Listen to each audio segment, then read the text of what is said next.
தமிழ் சினிமாவுல விஜய் சாருடைய படத்திற்கு இருக்கும் எதிர்பார்ப்பு எல்லோருக்குமே தெரிந்த விஷயம் தான். மற்ற நடிகர்களுடைய படங்களுக்கு நெகட்டிவ் விமர்சனங்கள் வந்தால் அது தியேட்டரில் வசூலை பாதிக்கும். ஆனா விஜய் சார் படத்திற்கு அப்படியெல்லாம் இருக்காது அப்படின்னு பலருமே சொல்லிட்டு இருக்காங்க. அவர் இதுவரைக்குமே நடித்த படங்களுக்கே அப்படின்னா அவருடைய கடைசி படத்திற்கு எப்படி இருக்கும்? ஆமாங்க, தளபதி 29வது அப்படின்ற அவருடைய கடைசி படத்திற்கு இந்தியா முழுக்கவே எதிர்பார்ப்பு ஏற்பட்டிருக்கு. ஸோ விஜய் சாருடைய 69வது படத்தை வினோத் அவர்கள் இயக்குறாரு. இந்த படத்துல விஜய் சாருடன் இணைந்து பூஜா ஆக்டே, மமிதா பைஜு, பாபி தியோல் உள்ளிட்ட பலருமே நடிக்கிறாங்க. இந்த படத்தை கேவிஎன் புரொடக்ஷன் நிறுவனம் மிக பிரம்மாண்டமாக தயாரிக்கிறாங்க. படத்துடைய ஷூட்டிங் தற்போது விறுவிறுப்பாக நடைபெற்று வருது. இந்த நிலையில பாத்தீங்கன்னா சில வருடங்களாகவே விஜய் சாருடைய படங்கள் தெலுங்குல இருந்து ரீமேக் செய்யப்படுவதாக ஒரு சில குற்றச்சாட்டுகளுமே இருந்துட்டு இருக்கு. ஆனா படம் வெளியான பிறகுதான் தெரியும் அது தெலுங்கு ரீமேக் எல்லாம் கிடையாது. சோ ஒரிஜினல் ஸ்கிரிப்ட் அப்படின்றது. தற்போது கூட நம்ம பாலகிருஷ்ணாவுடைய பகவத் கேசரி படத்துடைய ரீமேக் தான் தளபதி 69 அப்படின்னு ஒரு சில புரளிகள் எல்லாம் கிளம்ப ஆரம்பிச்சது. இந்த நிலையில பாத்தீங்கன்னா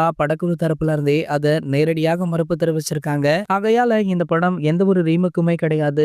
வினோத் சாருடைய ஒரு ஃப்ரெஷ்ஷான ஸ்கிரிப்ட் அப்படின்ற தகவலுமே தற்போது கிடைச்சிருக்கு. ஆகையால தற்போது தளபதி ரசிகர்களுமே பெருமூச்சு விட ஆரம்பிச்சிட்டாங்க. தற்போது பாத்தீங்கன்னா இவங்கள மகிழ்விக்கும் விதமாக மற்றும் ஒரு சூப்பரான அப்டேட்டுமே வெளியாகி இருக்கு. அதுதான் இந்த படத்துடைய முதல் சிங்கிள் ட்ராக் பாடலாம். முதல் கட்ட படப்பிடிப்பிலேயே இந்த பாடலுக்கான ஷூட்டிங்க படக்குழு முடிச்சிட்டாங்களாம். ஆகையால இந்த பாடலை வெளியிடலாம் அப்படின்னு முடிவு பண்ணிருக்காங்க. இந்த பாடலுக்கான அறிவிப்பு பாத்தீங்கன்னா கிறிஸ்துமஸ் தினத்துல வெளியாகலாம் அல்லது பொங்கல் தினத்துல வெளியாகலாம் அப்படின்னுமே சொல்லப்படுது. இது போன்ற தளபதியை பற்றி வெளியாகிற அனைத்து செய்திகளுமே நீங்கள் உடனே தெரிஞ்சுக்க நம்மளுடைய தளபதி டாக்கீஸ் அப்படின்ற நம்ம சேனலை சப்ஸ்கிரைப் பண்ணிக்கோங்க.